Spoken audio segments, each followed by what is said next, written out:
Okay, Fibonacci number, I know the formula, right?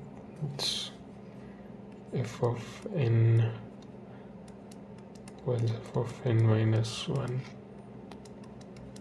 plus f of n minus 2. Okay, that Fibonacci number is done. Fibonacci number is the same. You add a minus 3 here.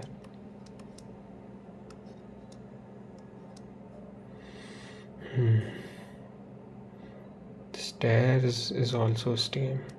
So like to reach the nth stair, you can come from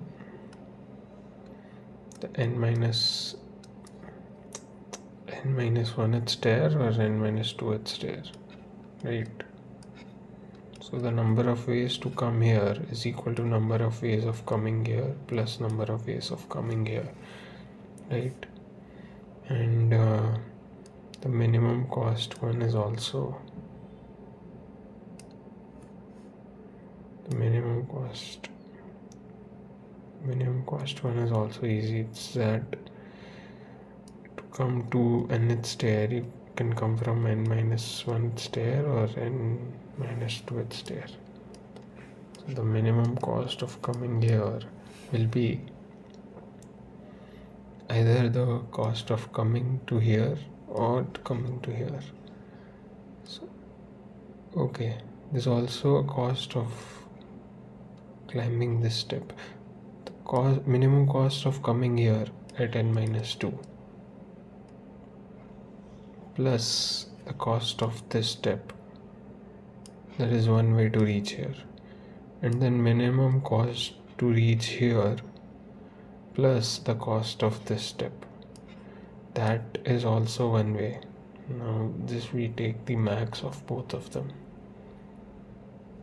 That is how we can do this question. And to do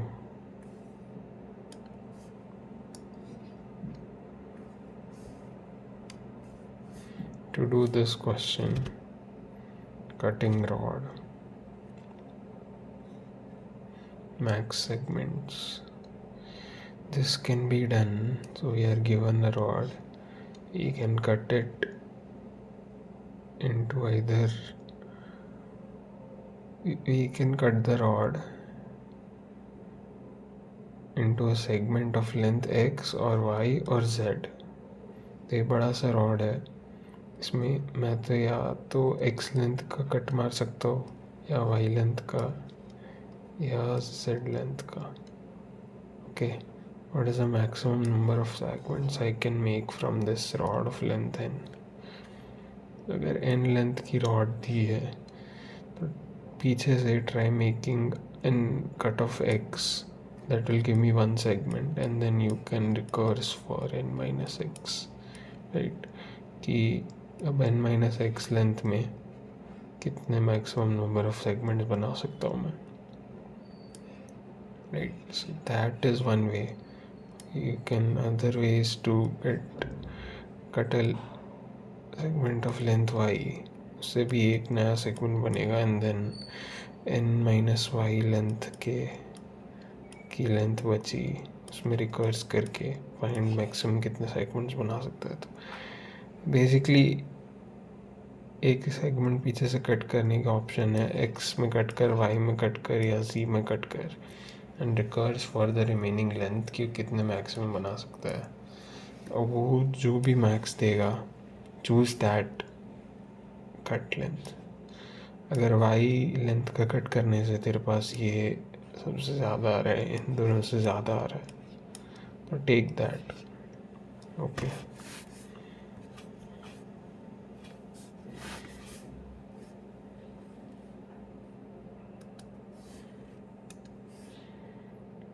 ये हो गया. Triangle minimum path भी easy है. ये triangle दिया है, triangle ऐसे दे रखा है. You have to find the minimum cost of coming here, let's say, and here you can come from here और हेयर। तो यहाँ पे आने का मिनिमम कॉस्ट, यहाँ पे आने का मिनिमम कॉस्ट क्या है? तो यहाँ आकर मैं यहाँ आ सकता हूँ, यहाँ आकर मैं यहाँ आ सकता हूँ। तो अब यहाँ कैसे आना है, फिर यहाँ कैसे आना है? तो minimum cost of coming here पहले ही सॉल्व हो चुका होगा। एंड देन उन दोनों पाथ्स का मिनिमम लेके जो भी मिनिमम हो वो चूज़ कर यहाँ पे आने के लिए। That is how you get right triangle में minimum cost. Grid, a grid is given.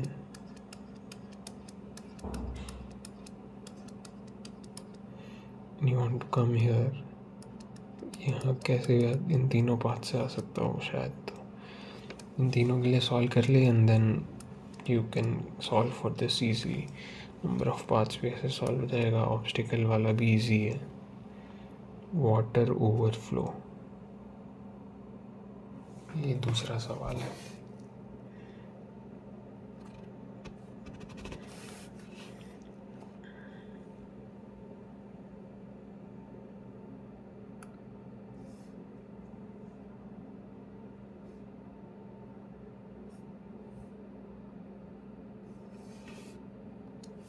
Let's see, house robber है फिर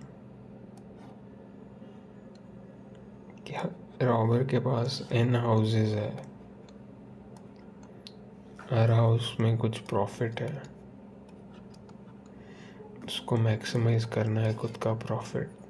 तो कैसे चुराए हाउसेस से पैसा? और एक हाउस अगर चुरा लिया तो उसके बाजू वाला नहीं चुरा सकता, मतलब कि you can not steal two adjacent houses. Okay, तो look at the last house. अगर ये स्टील किया तो ये स्टील नहीं कर सकता, अगर ये स्टील नहीं किया तो फिर कोई कंस्ट्रेंट नहीं है। राइट, एवरी हाउस के पास दो चॉइसेस है लास्ट हाउस के पास, कि if I don't steal it then I get no money, I just have to basically recurse on n-1. Right. If I steal it, then I get the paisa from there, and but I cannot steal this house now, so I'm limited to these many houses. They recurs there. Great. This is a simple problem. Number of decodings. This is also a simple problem. Say you are given 1, 2, 3, 4. So 1 corresponds to A and 26 corresponds to C. Now you have to decipher that what this corresponds to. It can correspond to A, B, C, D. It can also correspond to 12 के लिए क्या होता है, और 34 के लिए कुछ नहीं होता वैसे तो। But it can also correspond to 1 के लिए क्या होता है, 23 के लिए क्या होता है, 4 के लिए क्या होता है। राइट, तो you can see that otherwise. हाँ, तो बेसिकली ये चीज़ करने के लिए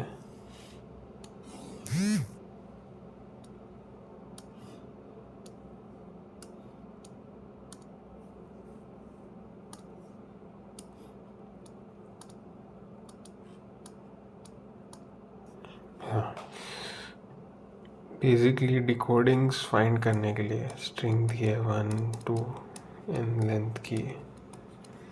तो nth पे देख, या तो 1 डिजिट नंबर है, मतलब या एज एन इंडिविजुअल इसको देख 1 डिजिट, या फिर एज ए 2 डिजिट नंबर इसको देख। लास्ट 1 डिजिट देख, लास्ट 2 डिजिट्स देख। लास्ट 1 डिजिट अगर 1 to 9 के बीच में है, मतलब वो वैलिड है, तो उसको डिकोड कर सकता हूँ, और फिर मेरा टास्क रहेगा बस इसको डिकोड करना। राइट, इस चीज़ को डिकोड करने, इस चीज़ को डिकोड करने के कितने वेज है कि इसको मैं डिकोड कर चुका हूँ,